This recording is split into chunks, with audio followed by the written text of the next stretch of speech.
خاصا تفصیل سے اس کو ڈسکس کیا جاتا ہے، اور پھر اسی طرح کے کچھ اور واقعات بھی دیکھنے کو ملے جہاں پہ پاکستان تحریک انصاف کی جانب سے کچھ ایسی سٹیٹمنٹس دے دی گئیں جو قبل از وقت تھیں، اور پھر اس کے اوپر شکوک و شبہات پیدا ہوئے۔ 2 وضاحتیں جو جاری کی گئیں اس کے اوپر تو ہم بہت کچھ کہہ چکے ہیں، بہت کچھ بھی لکھا جا چکا ہے۔ اب آتے ہیں اس ٹاپک کے اوپر کہ خیبر پختونخوا کی صوبائی حکومت اب کیا کرنے جا رہی ہے۔ خیبر پختونخوا کی صوبائی حکومت اب ریٹ پٹیشن میں پشاور ہائی کورٹ جا رہی ہے، اور اس میں موقف یہ اختیار کیا جائے گا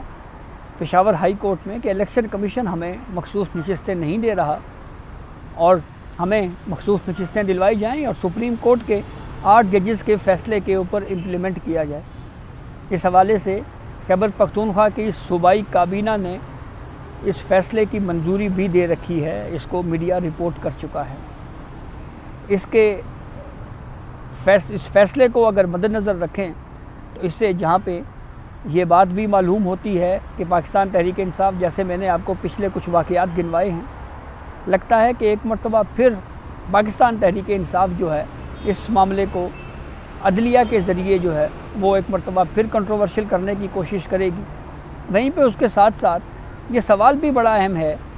کہ سپریم کورٹ میں جب ریویو پینڈنگ ہے، الیکشن کمیشن کی جانب سے ریویو پینڈنگ ہے، مسلم لیگ نون کی جانب سے ریویو پینڈنگ ہے، دیگر اور جو اس حوالے سے جو ممبران ہیں جو اس فیصلے سے متاثر ہوئے ان کے ریویوز پینڈنگ ہیں، تو ایسی صورتحال میں ریٹ جوrisdiction میں پشاور ہائی کورٹ اس پٹیشن کو انٹرٹین کیسے کرے گا؟ یہ ایک سوال خاصا اہمیت کا حامل ہے۔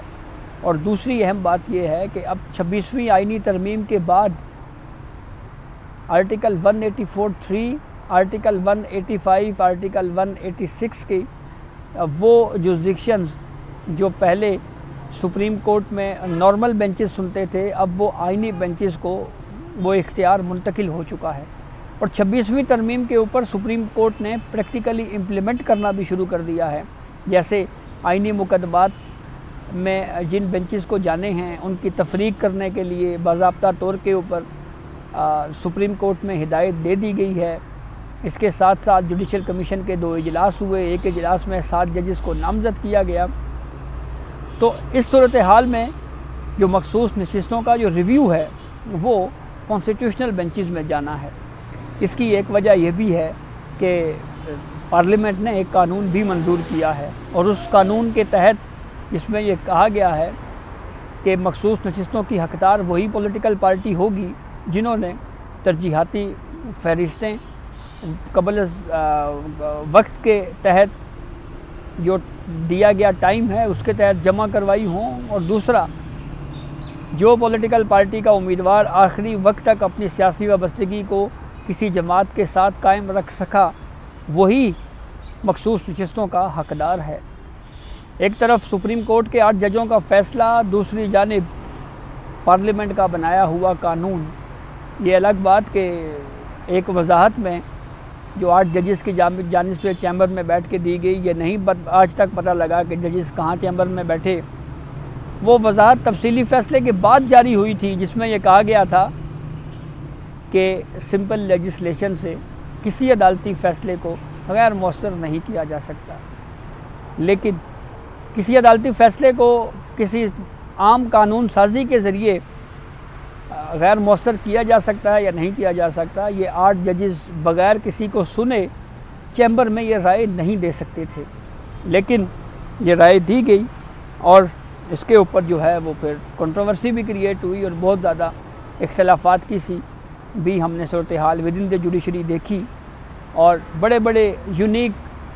واقعات ہمیں مخصوص نشستوں کے اس کیس کو لے کر دیکھنے کو ملے ہیں، اور پاکستان کی عدالتی تاریخ میں ایسی مثالیں قائم ہوئی ہیں جس کا ماضی میں جس کی کوئی مثال نہیں ملتی۔ تو اب یہ معاملہ آئینی بینچز میں جانا ہے، اور وہاں پہ یہ